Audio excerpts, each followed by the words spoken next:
좋은 아침입니다.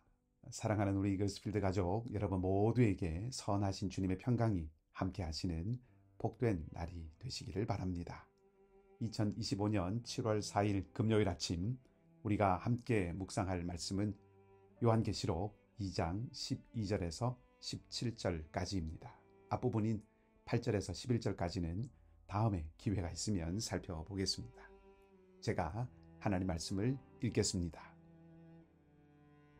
버가모 교회의 사자에게 편지하라. 좌우에 날선 검을 가지시니가 이르시되 네가 어디에 사는지를 내가 아노니 거기는 사탄의 권자가 있는 데라. 내가 내 이름을 굳게 잡아서 내 충성된 증인 안디바가 너희 가운데 곧 사탄이 사는 곳에서 죽임을 당할 때에도 나를 믿는 믿음을 저버리지 아니하였도다. 그러나 네게 두어 가지 책망할 것이 있나니 거기 네게 발람의 교훈을 지키는 자들이 있도다.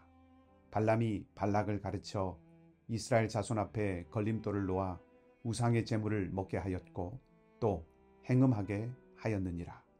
이와 같이 네게도 니골라당의 교훈을 지키는 자들이 있도다. 그러므로 회개하라. 그리하지 아니하면 내가 네게 속히 가서 내 입에 검으로 그들과 싸우리라. 귀 있는 자는 성령이 교회들에게 하시는 말씀을 들을지어다. 이기는 그에게는 내가 감추었던 만나를 주고 또 흰 돌을 줄 터인데 그 돌 위에 새 이름을 기록한 것이 있나니 받는 자 밖에는 그 이름을 알 사람이 없느니라. 아멘. 한 국가가 무너질 때 외세의 영향을 받기도 하지만 내부의 문제가 주된 원인이 되는 경우도 있습니다. 인도의 수상이었던 네루가 감옥에서 열심히 탐독하기도 했고 또 윈스턴 처칠도 애독했다고 알려져 있는 에드워드 기번의 방대한 저작인 로마 제국 쇠망사, 유명한 책이지요. 가장 뛰어난 역사서적 중에 하나라고 해도 과언은 아니라고 생각을 합니다.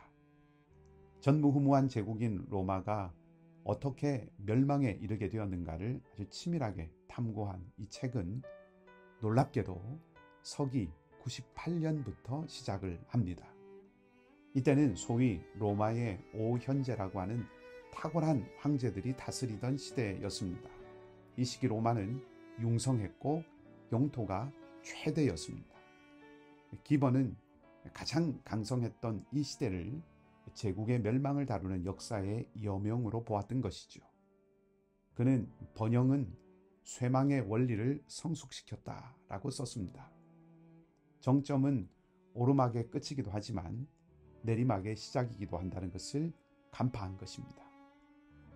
기번이 꼽은 여러 가지 제국 멸망의 원인 중에는 이민족의 침략과 같은 외부적 요인과 함께 교회라고 하는 내부적 이유가 있습니다. 교회 그 자체가 문제라는 뜻이 아니라 교회의 타락이 로마의 멸망에 큰 영향을 미쳤다는 것이죠. 황제 콘스탄티누스에 의해서 교회는 제국 안에서 공식적으로 인정을 받게 됩니다. 이제는 더 이상 교회가 기독교 신앙이 핍박의 대상이 아니었습니다. 감사한 일이라고 할 수 있겠지요. 하지만 교회가 공인된 종교의 지위를 넘어서서 이제 국교가 되고 그 결과 조직력과 막대한 힘을 가지면서 진리의 공동체라고 하는 정체성에서 그 자리에서 기울어지기 시작한 것입니다. 조직이 견고하고 힘을 가지는 것이 그 자체로 악하거나 문제가 있다고 할 수는 없습니다. 하지만 제어되지 않는 힘과 경직된 조직은 위험을 키우게 되어 있습니다. 그래서 늘 경계해야 하는 것이죠. 바울 사도도 선줄로 생각한 자는 넘어질까 조심하라, 그렇게 경고했습니다. 교만은 하나님의 손에 의해서 반드시 꺾이게 되어 있습니다. 교회는 단순한 종교 공동체가 아닙니다. 오스만 제국이 튀르키예를 넘어서 유럽을 장악하고 지배하였지만 400여 년 동안 그리스는 자기 정체성을 잃지 않고 지켜냈습니다. 언어와 문화와 종교를 잃지 않았습니다. 정교회 교회가 문화와 언어와 신앙을 가르치는 것을 포기하지 않았던 것을 중요한 요인으로 역사학자들은 꼽고 있습니다. 교회가 바른 신앙의 온상이 되고 진리의 기둥과 터가 되는 것이 얼마나 중요한지를 보여주는 예라고 할 수 있고, 교회가 온전함을 잃지 않는 것, 신앙 공동체가 그 사명을 잘 감당하는 것이 한 사람의 운명으로부터 시작해서 전 국가적인 운명에까지 영향을 미친다는 것을 로마와 그리스의 경우를 통해서 우리는 배울 수 있습니다. 교회의 교회됨은 안팎의 온전함을 통해서 가능하겠지요. 겉과 속, 외양과 내면의 고른 균형이 필요하다는 뜻입니다. 둘 다 부족하고 약해서도 안 되지만 둘 중에 하나만 강하거나 뛰어나서도 안 됩니다. 날마다 운동하고 단련해서 겉모습은 근육질의 멋있는 몸이지만 그 내면은 텅텅 비어 있거나 옳지 않은 생각으로 가득하다면 우리는 그를 성숙하고 온전한 사람이라고 하지 않습니다. 오늘 본문에 등장하는 버가모 교회, 이 버가모는 아시아의 정치적인 중심지였습니다.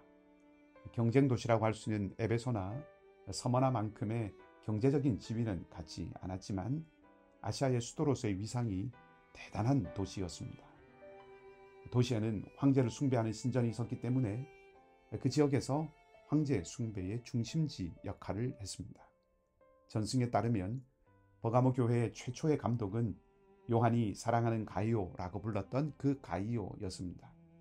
이 교회 역사 속에서 의미 있는 공동체가 이 버가모 교회라고 생각해 볼 수 있는데, 방금 말씀드렸던 것처럼 황제 숭배의 중심지였던 버가모의 정치적, 종교적 상황 속에서 오늘 이 버가모 교회는 누구를 하나님으로 섬길 것인가 라고 하는 도전을 매우 강하게 받았을 것입니다. 그것을 알 수 있게 해주는 것이 13절에 나오는 안디바의 순교입니다. 안디바는 가이오의 뒤를 이어서 버가모 교회 감독이었고 또 치과 의사였다고 전해집니다. 버가모 교회는 외부의 박해 속에서도 믿음을 지킨 아름다운 공동체였습니다. 그러나 동시에 안타깝게도 내부적으로는 심각한 위기에 직면해 있었습니다. 14절과 15절 말씀을 보면 교회 공동체 안에 발람의 교훈과 니골라당의 가르침을 따르는 사람들이 있었다고 전해줍니다. 겉으로는, 외적으로는 순교자를 배출할 정도의 순전한 믿음의 공동체인데 내부를 들여다보면 우상 숭배와 또 종교적 혼합주의가 스며 들어와 있었다는 것을 알 수 있습니다.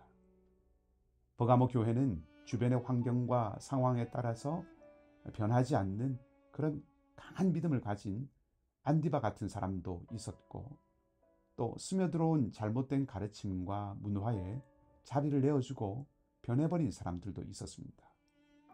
한 성서학자는 버가모 교회의 문제를 자기 정체성을 지키지 못한 동화라고 보았습니다.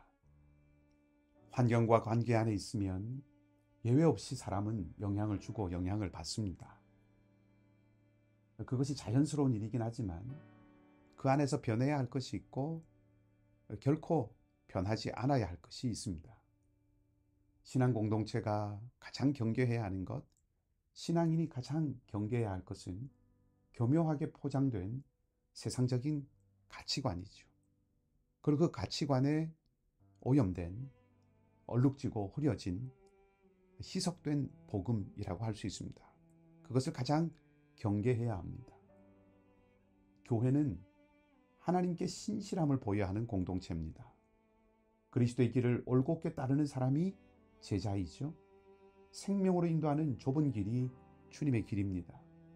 타협 없이 그 길을 걸어야 하고 타협 없이 그 길을 지켜야 하는 것이 교회이고, 동화되지 않고 주님께 신실함을 지켜야 하는 것이 제자입니다. 오늘 버가모 교회에 주신 약속도 그것을 말해주지요. 버가모 교회에 이기는 성도들에게 이름을 새긴 흰 돌을 약속하십니다.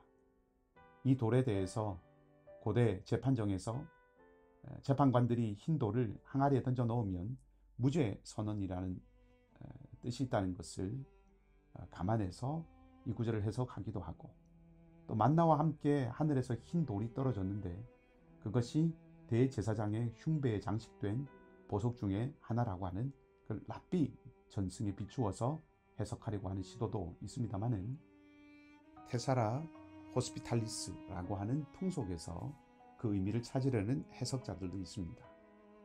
그 풍습은 두 친구가 헤어질 때 흰 돌을 둘로 쪼개어서 자기의 이름을 새긴 반쪽을 서로에게 주는 풍습입니다. 상징적으로 서로의 우정을 이 돌이 닳아서 없어질 때까지 지키자고 약속하고 다짐하는 그런 모습으로 보이죠. 주님께서 버가모 교회에 그 우정을 약속하시는 것이라고 생각해 볼 수 있습니다. 버가모 교회가 가진 돌에는 예수 그리스도의 이름이, 또 주님이 가지신 돌에는 버가모 교회라는 이름이 새겨져 있다는 거죠. 변하지 않겠다는 다짐을 나누어 가지자, 그렇게 말씀하시는 것이죠. 한마디로 변함없는 신실함을 지키자라고 요구하시는 것입니다. 우리도 동일합니다. 우리가 사는 이 세상은 안팎의 도전이 있습니다. 겉으로 보이는 시류에 휩쓸리지 않을 뿐 아니라 내면의 신실함 또한 우리는 지켜내고 붙들어야 합니다. 말씀과 기도로 분별하고 성찰하여서 올곧게 나아가는 우리 모두가 되기를 바랍니다.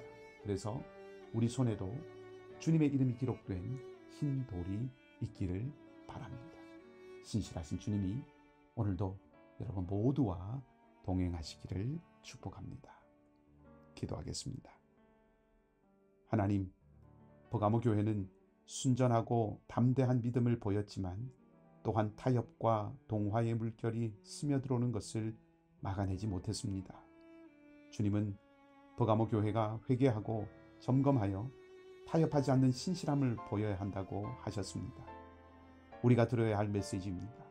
풍요와 성공, 윤택함과 편안함이 선으로 여겨지는 세대 속에서 참된 부요함과 참된 평안함이 오직 하나님께 있으며 주님으로부터 오는 것임을 기억하고 주님께 대하여 신실함을 지켜가는, 하나님과 변하지 않는 우정을 지켜가는 우리 모두가 되도록 성령께서 도와주시기를 원합니다. 주님, 우리 중에는 주님의 자비와 긍휼이 필요한 많은 자리들이 있습니다. 사랑이 많으신 주님께서 손을 내밀어 주셔서 눈물을 닦아주시고 마음을 어루만지시고 연약한 몸에 새 힘을 더하여 주시옵소서. 삶의 형편과 상황이 어려운 이들의 환경의 문을 열어주시고 주님이 함께 하시는 형통의 길로 나아가도록 이끄시고 인도하여 주시옵소서. 오늘 프레이즈 앤 프레이어 나잇이 있습니다. 간절한 마음으로 주님께 모여 간구하며 전심으로 주님을 찬양하는 은혜의 자리, 능력의 자리가 되게 하여 주시옵소서. 오늘 하루의 삶도 주님께 온전히 맡겨드리며 선하신 우리 주님 예수 그리스도 이름으로 기도하옵나이다. 아멘. 말씀을 기억하시고 자유롭게 기도하시기 바라고요. 오늘도 믿음 가운데 또 소망 가운데 감사가 넘치는 평안한 복된 하루가 되시기를 다시 한번 주님의 이름으로 축복합니다.